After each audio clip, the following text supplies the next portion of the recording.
Assalamualaikum warahmatullahi. Hari ini kita berkongsi-kongsi lagi ya. So saya nak kongsi tentang produk-produk yang kita kata produk-produk minda ya. Ada orang kadang jual dulu ya, contohnya jual apa nama tu? Kismis, lalu ditulis kismis minda kan. Ada dulu kan. Kemudian ada brain booster lah apalah ya. Saya just kongsi sedikit berdasarkan kajian saya ya. Mungkin saya berbeza sikit pandangan daripada orang lain mungkin ya. Berdasarkan kajian saya, sebenarnya tidak ada produk minda. Produk brain booster ke mind booster ke apa-apa tidak ada, sebab otak kita ni ya, otak kita dia ada autonomi sendiri. Sebab kita tak boleh masukkan sesuatu direct kepada otak kita. Kita mesti masuk melalui makanan kita kan, makan dan minum. Kemudian dia masuk ke perut, dia proses, kemudian transfer ke salur darah, darah tu bawa sampai nak masuk ke otak. Bila dia nak masuk ke otak, salur darah kita nak pergi ke salur darah otak, dia ada satu checkpoint yang dipanggil blood brain barrier, dan blood brain barrier ni akan tahan apa-apa saja yang nak masuk dalam otak kita. Dia akan ada checkpoint lah. Maksudnya benda-benda yang agak asing dia tak benar akan masuk. Jadi kalau kita bawa satu-satu benda dalam makanan minuman yang kita kata for brain lah, tapi dia tak boleh masuk because dia block dekat blood brain barrier. Kalau dia boleh masuk, maknanya kalau apa-apa yang boleh masuk itu dia dah masuk kategori dadah.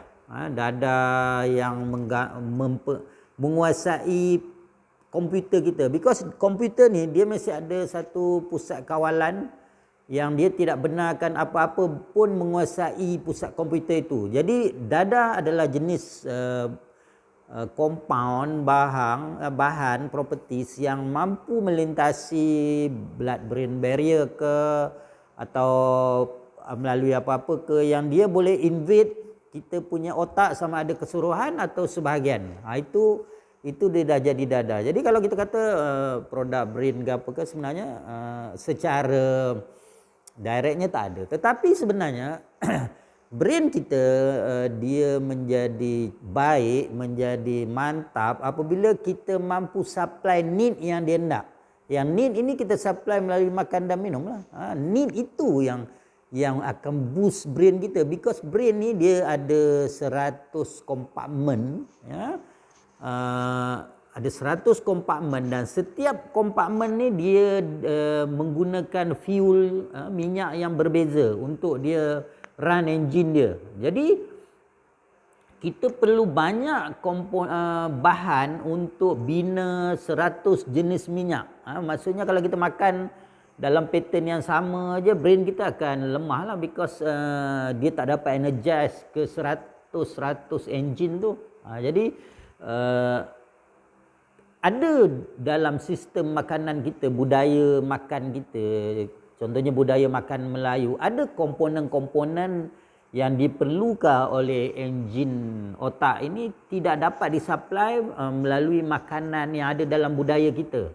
Jadi budaya kita, budaya Cina, budaya India, budaya Sikh kata berbeza kan dia punya budaya makan. Jadi contohnya orang Melayu, budaya dia tu ada benda yang sama ada dia tak supply atau tak cukup supply kepada keperluan otak tadi. Di sinilah apabila dia tidak dapat supply cukup, di sinilah sebenarnya peranan produk-produk yang kita kata produk yang untuk boost brain tadi ya. Contohnya untuk minda ke apa yang dipasarkan, because dia bukannya produk untuk minda, tapi dia supply compound atau nutrien tertentu yang diperlukan oleh otak yang baik untuk dia berfungsi dengan baik, because benda itu tidak disupply oleh makanan kita ya. Contohnya kita katalah kismis kan. Kismis ni 60% komponen kismis tu adalah gula nano, glukos tu. Maksudnya dia fast energy ya, fast release energy. So Kismis macam kita kata anak kita pergi sekolah pagi-pagi kan. Dia tak makan lagi, dia tak ada energi yang baru, dia masih guna energi yang semalam. Apabila kita letak kismis dekat lidah dia, suruh dia kemam mamah kismis tu, gula nano yang ada dalam kismis itu ditransfer directly terus ke salur darah tanpa perlu melintasi ke perut. Mana directly dia dah masuk ikut salur darah yang ada di lidah, di mulut, terus masuk sampailah ke otak. So otak dapat energi daripada kismis tadi. So maknanya perkataan kismis minda itu betul. Because our brain pagi-pagi need energy untuk anak kita belajar di sekolah. Dia belum makan lagi. Kemudian katalah dia ambil nasi lemak, kata nasi lemak perlu masuk ke perut, diproses 2 jam, diperam, kemudian baru masuk intestine kan. Baru gedebuk, gedebak, baru energi itu masuk dalam salur darah. Mungkin 3 jam, 4 jam selepas dia mengambil nasi lemak, baru energi nasi lemak itu dapat ke otak. Jadi bukanlah maksudnya kismis minda tadi tak betul. Betul. Cuma kita kena faham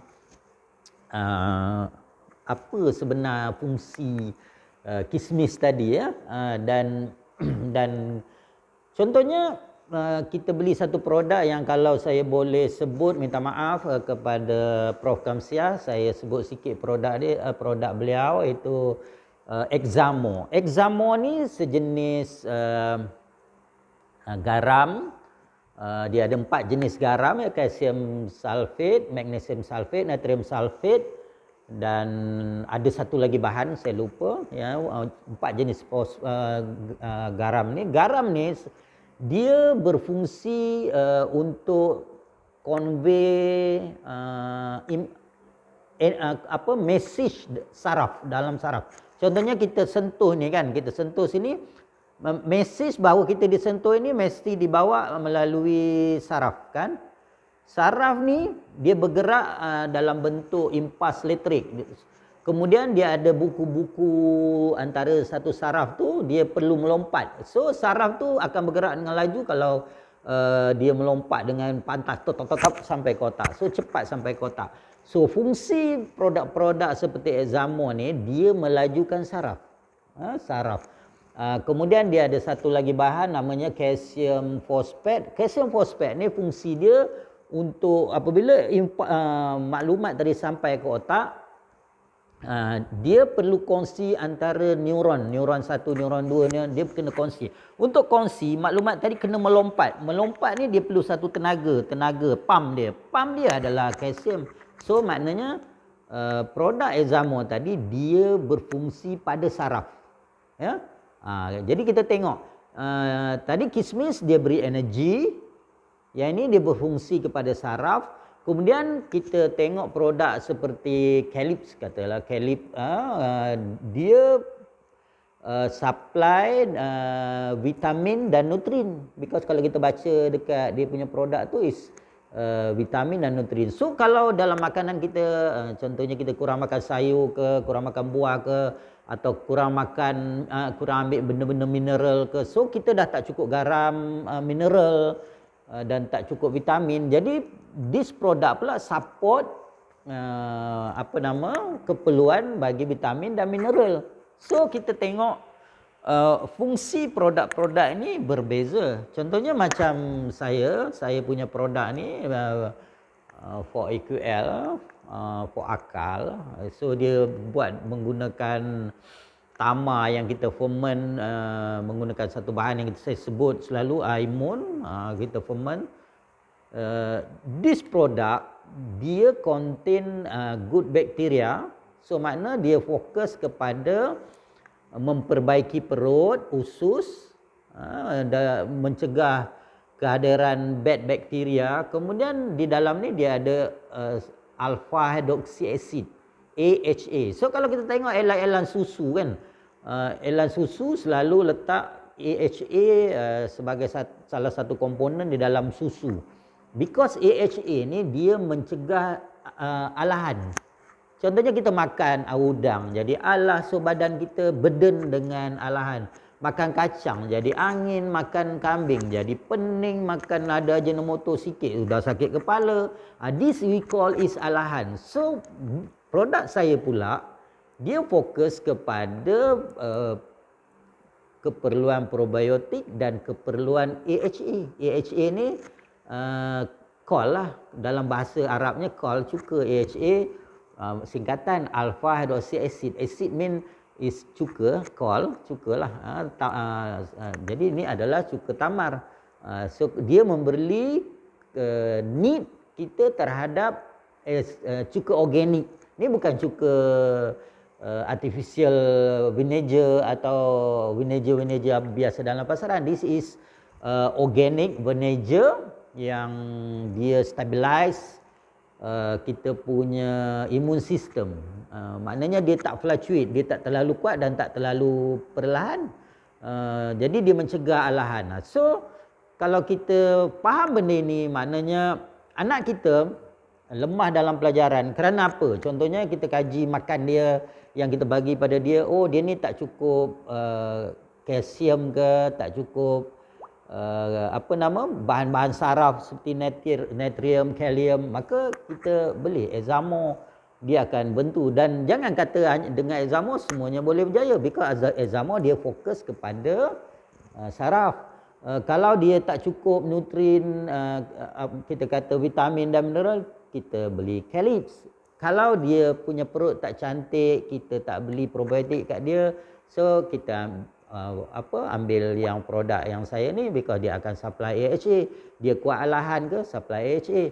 Jadi kalau dia pagi-pagi lemah, tenaga tak ada, kita bagi dia kismis. Jadi bila kita faham fungsi tu, maka kita dapat completekan circle pembelajaran anak kita dalam hidup dia. Maka dia pergi sekolah dalam keadaan dia ada energi, kemudian brain dia bersedia untuk terima impas-impas maklumat yang guru dia bagi, ya. Yang guru-guru dia bagi, kemudian dia boleh download maklumat tu masuk dalam otak memori dia, because dia nak download ni sama macam handphone kita, ya. Handphone kita ni kalau ada 1 bar saja, maka dia lambat lah, dia boleh download tapi lambat. Tapi kalau dia ada 4 bar, maka dia download dengan patas. Tapi cikgu tak tunggu anak kita download ke tak lambat ke cepat. Cikgu akan mengajar tak habis keluar masuk cikgu lain. Jadi kadang-kadang anak kita ni, cikgu yang pertama tu dah keluar, dia belum habis download lagi, masuk cikgu yang kedua. Jadi dia punya otak lambat kan. Jadi lama-lama yang akhir tu dia tak dapat catch up, because otak dia lambat. Jadi inilah benda-benda yang ibu bapa kena faham, bahawa produk-produk yang berkaitan dengan minda, brain itu sebenarnya keperluan dia bergantung kepada situasi anak kita. Yang mana kurang dalam anak kita.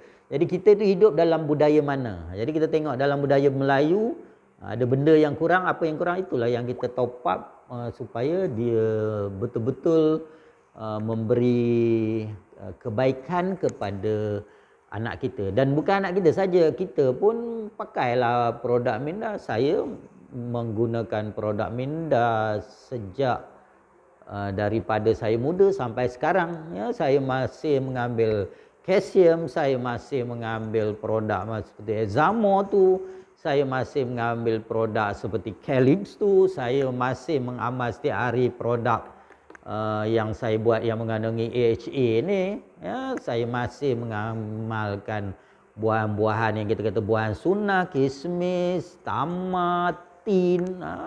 Jadi kita pun perlu jaga brain kita untuk mendepani cabaran-cabaran yang getir sekarang ini. Jadi saya rasa boleh menjadi panduan kepada ibu bapa. Dan the main thing yang ibu bapa kena ingat, anak-anak kita perlukan air kosong, ya. Biasakan mereka bawa air kosong. Kalau kita tengok anak-anak Cina, kan mereka sentiasa ada bawa air kosong ke sekolah-sekolah. Jadi anak kita ni nanti dia jadi pokok yang layu, yang tak cukup air. Sampai rumah baru minum air. Tapi antara fasa dia di sekolah sampai rumah tu dia dah layu. Jadi dia belajar dalam keadaan layu just because tak ada air kosong. So pastikan anak-anak kita ni bawa air kosong. Latih mereka begitu. Sekian, terima kasih.